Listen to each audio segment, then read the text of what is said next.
Welcome to my channel. Subscribe, listen and enjoy my stories every day. I stared blankly at my laptop screen, barely seeing the lines of code in front of me. Lauren and I had been together for 12 years, and while our marriage hadn't been perfect, I thought it was strong.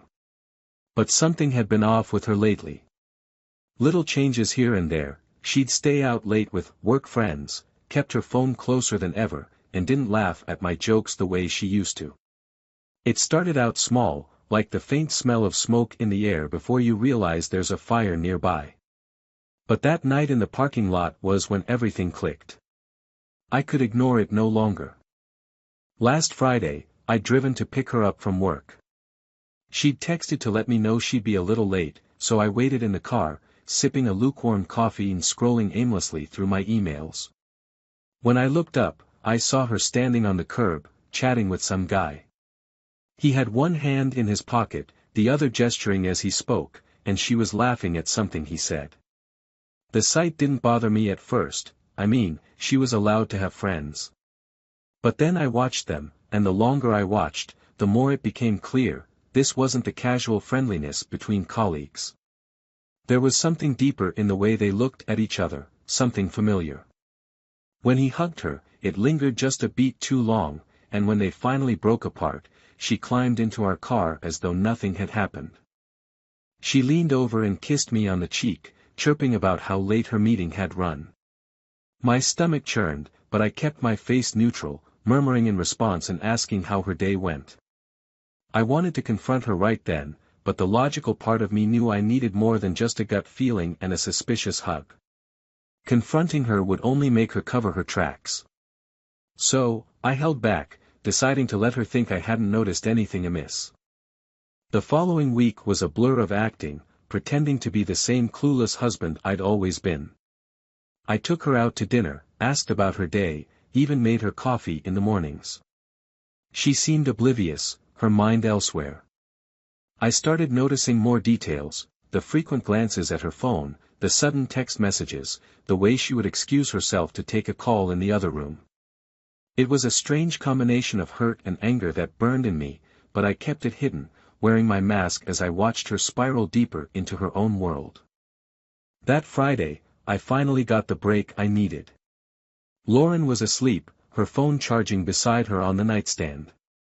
Heart pounding, I gently lifted it, the soft glow illuminating her face as she lay, unsuspecting. I unlocked it, holding my breath. She hadn't changed her password, after all, she still thought I was clueless.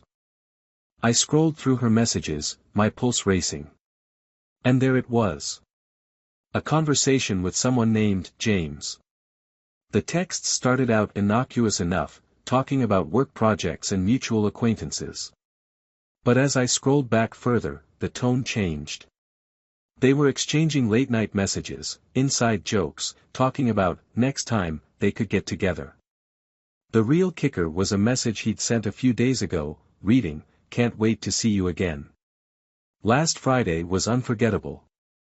My hands shook as I took in each word, imagining her with him on the very night she'd climbed into our car with that bright, fake smile, spinning her stories. The ground felt like it was slipping out from under me. My world, our life together, the trust I'd placed in her, all of it felt like a lie. I put the phone back on the nightstand, my mind spinning. I had enough to confront her right then and there, but it wouldn't be enough. She'd make excuses, try to deny it, twist it. No, if I was going to confront her, it would be with irrefutable proof, and on my terms. The next day, I spent my lunch hour in the bank, meeting with a financial advisor about our accounts. I felt almost numb as I listened to the advisor discuss options. I moved our savings into an account under my name only, making sure everything was secure. It felt strange, but I knew I had to protect myself. That evening, when I got home, Lauren greeted me with her usual air of nonchalance. She asked me about my day, completely oblivious to the fact that I was already 10 steps ahead of her. I smiled and told her everything was fine, that work was busy, the usual. I think she was relieved. Maybe, just maybe, she sensed that something was different, but she didn't ask. Over the next week, I reached out to a lawyer. I didn't even know where to start with a divorce. I'd never thought it would come to this. I thought I was marrying the love of my life, but here I was, sitting in a small, cold office, listening to a lawyer talk about how to divide assets and file paperwork. I felt a strange calmness settle over me. I was no longer the devastated husband, I was preparing to take back control of my life, and that came with its own kind of satisfaction. The night before I planned to confront her, I invited her out to dinner. She was surprised but delighted, chattering away about how it was nice to have a little date night. I held it together through the entire evening, smiling, nodding, playing my part. The whole time, I was just studying her, watching for signs that the woman I'd fallen in love with was still somewhere beneath the lies. But all I saw was the person she had become, the woman who had deceived me so easily. When we got home, she was talking about some plans for the weekend, something vague about needing some time to herself. I nodded, feeling my stomach churn, but I kept smiling. I'd prepared everything, she just didn't know it yet. The following morning, I decided to go about my day as normally as possible. I was exhausted, physically and emotionally, but I couldn't afford to let her see any hint of what I was planning. I gave her a kiss goodbye before heading to work, keeping my face neutral, my expression calm, even as a twisted mixture of anger and hurt churned in my gut. At work, I did my best to stay focused, though every few minutes, my mind drifted to the plan I'd carefully laid out. I'd spent weeks digging through phone records, checking her messages, and tracing her every move. It was painful, each new piece of evidence like a fresh wound, but it also fueled me. Every time I felt like I couldn't do this, like I should confront her right then and there, I reminded myself that waiting was the key. I needed a concrete foundation to make this as smooth, and as satisfying, as possible. After a long day of faking smiles at the office, I stopped by the house to pick up a few things. I made sure to be in and out before Lauren got home, careful to avoid any interaction. I was so close to finalizing my plans that any slip-up now could ruin it all. By the time I got back to the car, I could feel my pulse steadying, that cold, determined calm settling over me again. I spent the evening at a friend's place, someone I knew I could trust, though I kept most of the details to myself.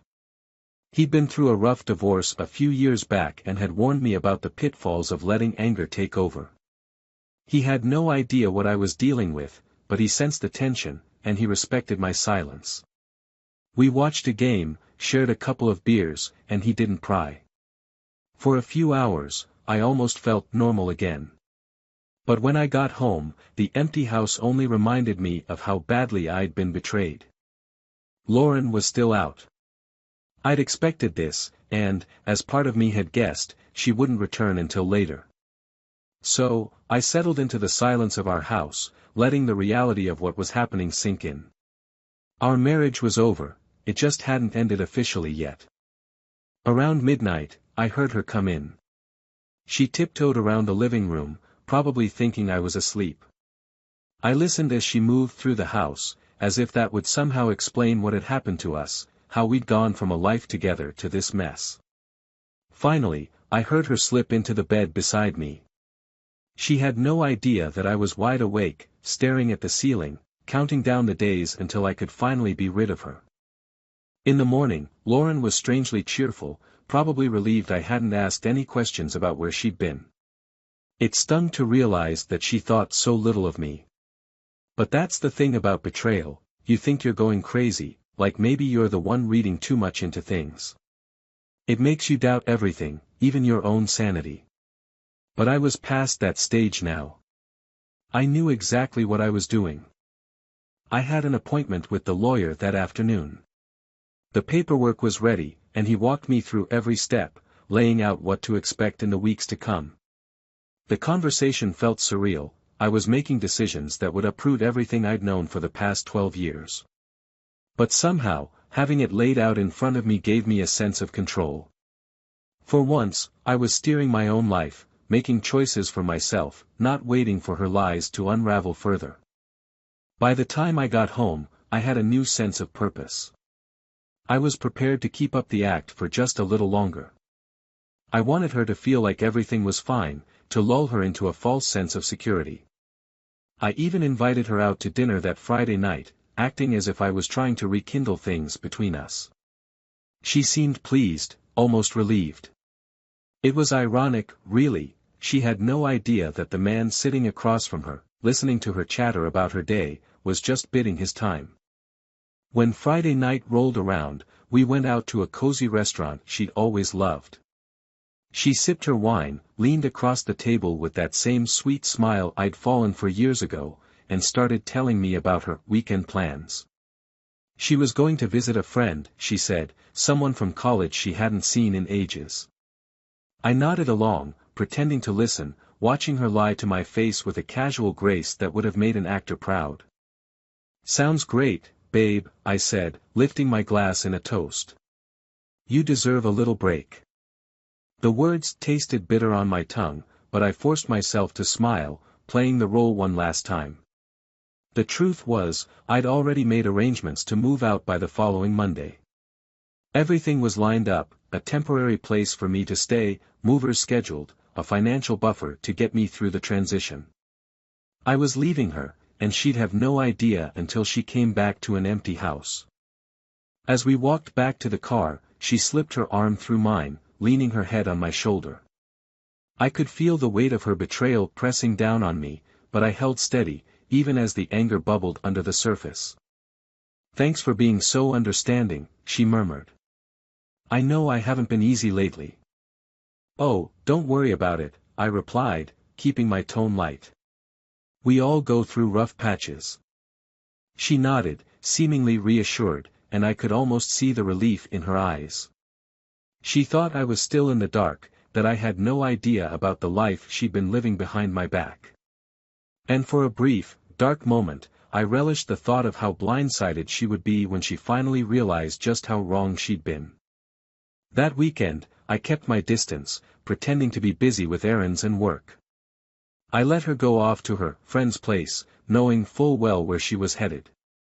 I didn't need to check anymore. I knew her well enough to predict her every move, and I was done playing her games. On Sunday night, she called, sounding exhausted but cheerful, talking about how nice it was to catch up with her friend. I barely listened, offering just enough responses to keep up the charade. She seemed satisfied, even happy, like she'd gotten away with something. The irony was almost too much to bear, but I let her have that last illusion. By this time tomorrow, she would be in for a shock. The next morning, I left for work as usual, but not before slipping a note onto the kitchen counter, right beside the coffee machine. It was simple, direct, and to the point. I didn't need to explain myself or argue. The note said everything I wanted her to know. "I know. Don't bother coming back to find me. Goodbye." When I left the house, I felt lighter than I had in months. I was finally free. That Monday morning, I walked out of our house for what would be the last time. The feeling was surreal, like stepping off a cliff without looking down. I'd planned this day down to the last detail, but a sliver of doubt nagged at the back of my mind. Despite everything she'd done, the years we'd shared together weren't easy to walk away from. But I shoved those thoughts aside as I started the car, gripping the steering wheel tightly, my chest filled with a mixture of anger and resolve. This was the right decision. I wouldn't be the fool anymore. By the time I reached the office, my phone was already buzzing. Lauren must have found the note. The messages piled up one after another, each one starting out with a polite, almost bewildered tone, then quickly turning frantic. "Hey, where are you? Is this a joke? Please answer me. What's going on? You left a note." I ignored each one, letting the notifications roll in without reading them fully. I wasn't going to let her desperation cloud my judgment. She could panic all she wanted, but I'd already made up my mind. For years, I'd been her safety net, the man she leaned on when she needed stability, someone she assumed would always be there, no matter what. But she'd finally crossed a line. I wasn't hers to take for granted anymore. Around lunchtime, my friend Matt texted, offering to meet up after work. He was one of the few people who knew about the betrayal, though I'd kept most of the details to myself. But he knew enough to understand that today wasn't just any day, it was the day I'd finally set myself free. I agreed, figuring that a drink or two with him might take the edge off. The day dragged on, every email and meeting feeling like a distraction I couldn't shake off fast enough. My mind kept drifting back to the life Lauren and I had built together, piece by piece, only to watch it all come crashing down. By the time the clock hit 5, I was more than ready to leave. I didn't want to go back to an empty apartment tonight, just staring at the walls and thinking of her, so I headed straight to the bar to meet Matt. He was already there when I arrived, a beer waiting for me at the table. "There he is," he said, raising his glass as I sat down. "How's freedom taste?" I managed a weak smile and clinked my glass against his. "It's weird. It doesn't feel real yet." "It'll get better," he assured me, taking a sip. "Right now, you're still processing everything. Trust me, in a few weeks, you'll look back and wonder why you didn't do it sooner." "I hope so." I took a long drink, letting the cold bitterness of the beer cut through the numbness. She's been texting me all day. Probably expecting me to come running back with some excuse, like I just overreacted. That's classic. They always want to rewrite the story to make themselves the victim. He shook his head. "Let her panic. She did this to herself." We spent the next hour talking, the conversation drifting from serious to light-hearted, as Matt told me stories from his own messy divorce. I was grateful for the distraction. But as the evening wore on, I couldn't ignore the phone buzzing in my pocket. She'd stopped texting and had switched to calling every 10 minutes, leaving a trail of voicemails. Finally, around my third beer, I decided to listen to one, if only to get it over with. Her voice came through, panicked, cracking with desperation. "Please, just call me back. I don't know what's going on, but we can talk about this. Whatever's wrong, we can work through it. I still love you." I felt a surge of anger, gripping the phone so tightly my knuckles turned white. Still love me? After everything she'd done, she had the nerve to say she loved me. I let out a harsh laugh, shaking my head as I put the phone down. "What did she say?"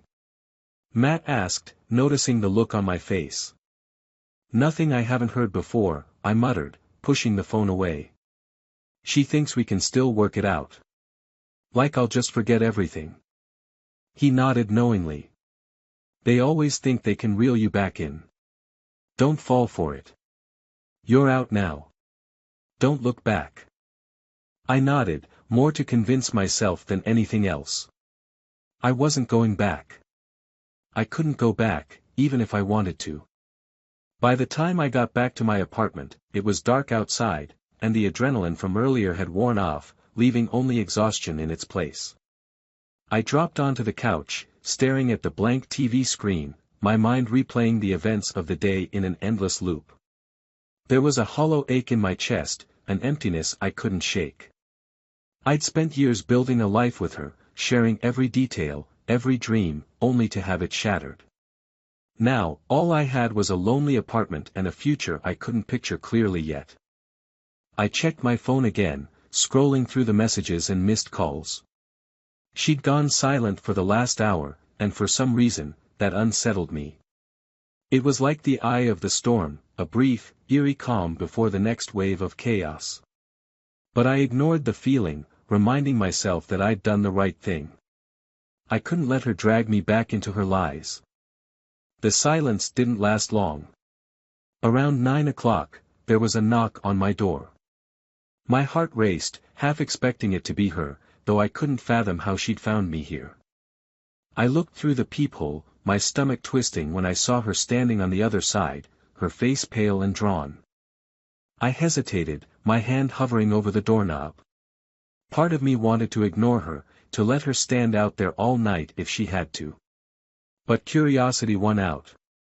I unlocked the door and opened it just a crack, keeping my expression as neutral as I could manage.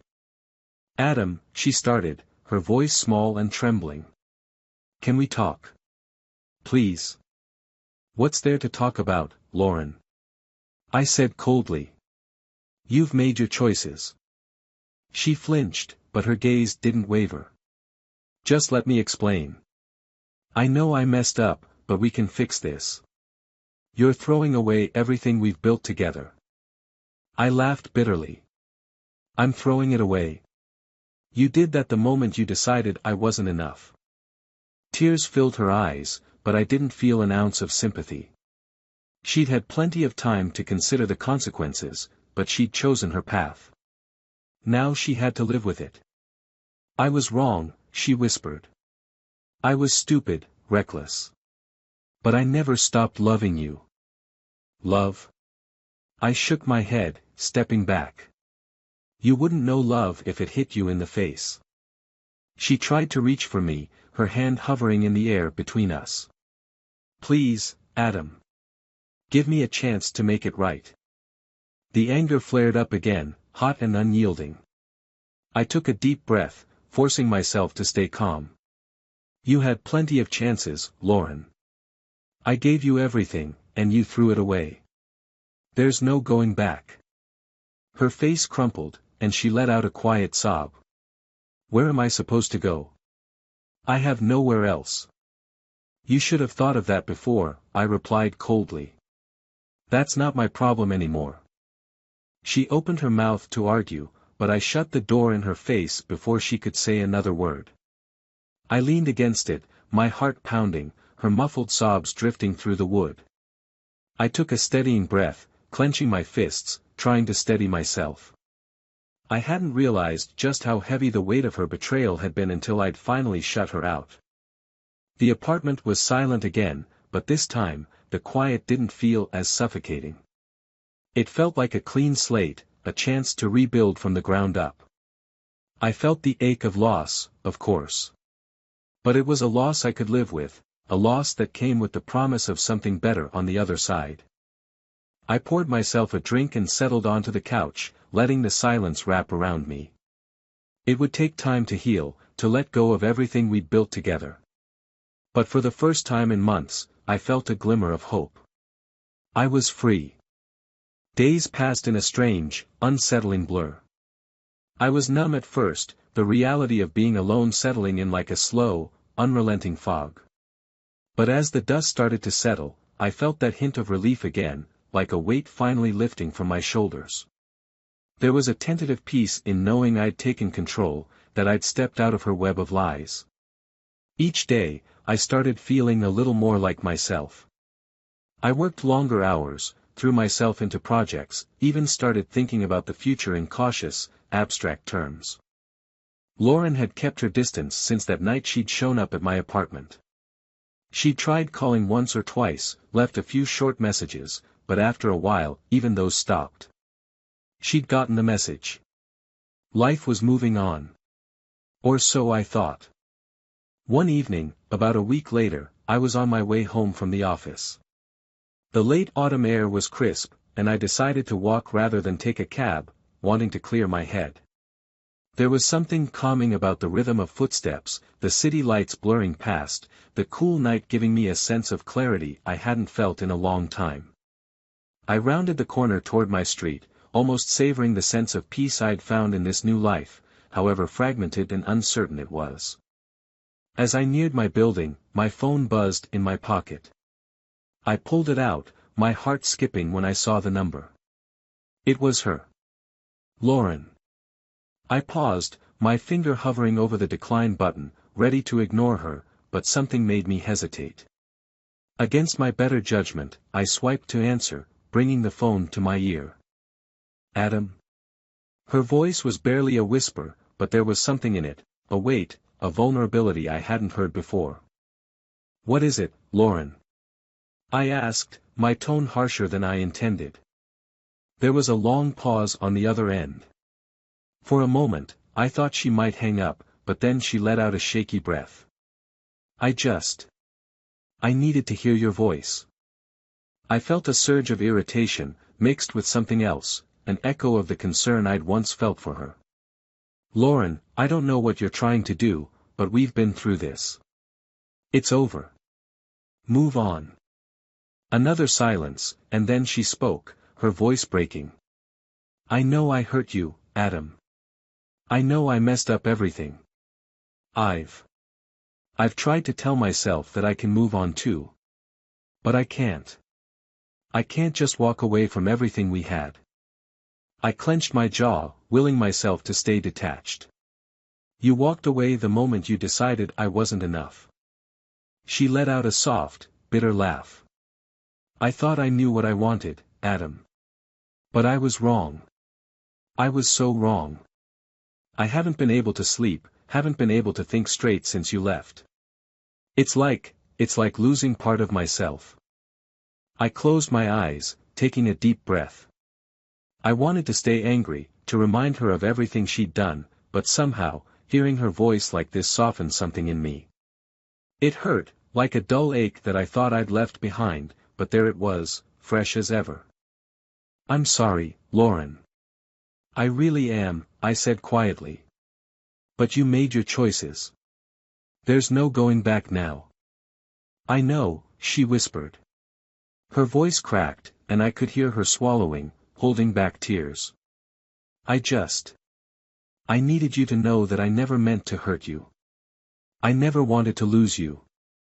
"Then why did you?" The words came out harsher than I intended, but I couldn't stop them. She fell silent, and for a moment, I thought she might hang up. But then she spoke, her voice barely a whisper.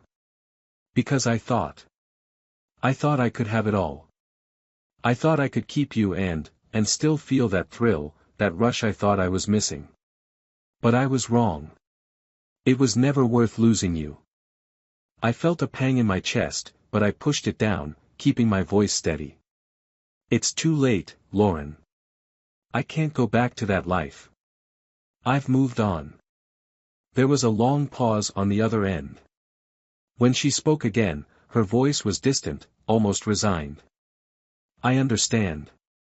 I won't bother you anymore, Adam. I just wanted to say goodbye." "Goodbye, Lauren," I replied, my voice barely above a whisper. I ended the call and shoved my phone back into my pocket, feeling an odd mix of relief and sadness settle over me. I hadn't expected to feel anything at all, but there it was, a small, hollow ache that refused to go away. That night, I lay awake, staring at the ceiling, replaying her words over and over in my mind. Despite everything, a part of me still missed her, still felt the loss of what we'd once had. But it was over. It had to be.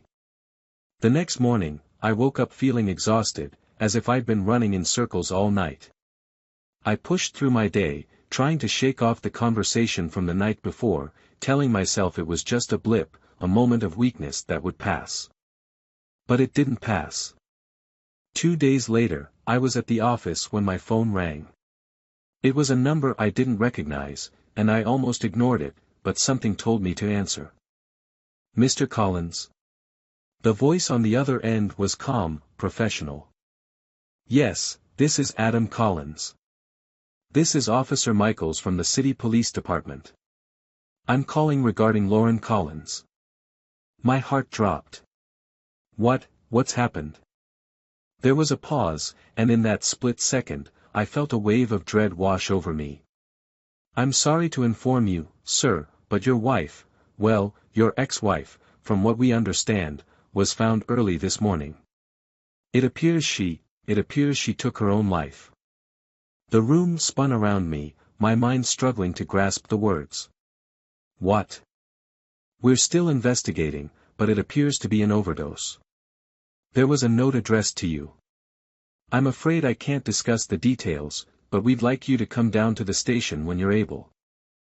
I barely managed a nod, my throat too tight to speak. The officer's voice faded as he continued talking, but I wasn't listening anymore. The phone slipped from my hand, and I slumped into my chair, feeling like the ground had just crumbled beneath me. She was gone. Lauren was gone. In a daze, I drove to the police station, my mind replaying our last conversation over and over. Her voice, the way she'd said goodbye, it all made sense now. She'd been saying goodbye for real, and I'd missed it. I'd been so focused on my own hurt, my own anger, that I hadn't seen the depth of her despair. At the station, they handed me her note. I opened it with trembling hands, the familiar scrawl of her handwriting hitting me like a punch to the gut. Adam. I know you'll never forgive me. I don't deserve it. But please know that I never stopped loving you, even when I was at my worst. I can't keep living with the weight of what I've done, knowing I've destroyed the only thing that ever mattered to me. I'm sorry for all of it, for everything. I hope you find peace. I hope you find someone better. Love, Lauren. I sat there in stunned silence, the note clutched in my hands, the finality of it crashing over me. The anger, the betrayal, all of it faded away, leaving only a hollow ache that I knew would never go away. She'd made her choices, but maybe I'd made mine too. In my rush to escape her, to punish her, I'd missed the pain she'd been hiding, the silent cry for help that I'd refused to hear. I walked out of the station in a daze, the weight of her loss pressing down on me like a lead blanket. She was gone, and there was nothing I could do to change that. I'd wanted revenge, I'd wanted to take back control of my life, but now that I had it, I realized it had come at a price I hadn't been prepared to pay. As I stood there on the steps of the station, the city moving around me in a blur, I felt the first tears slip down my face. She was gone, and all that was left were the fragments of a love we'd both managed to destroy. And in that moment, I realized that maybe neither of us had ever truly won.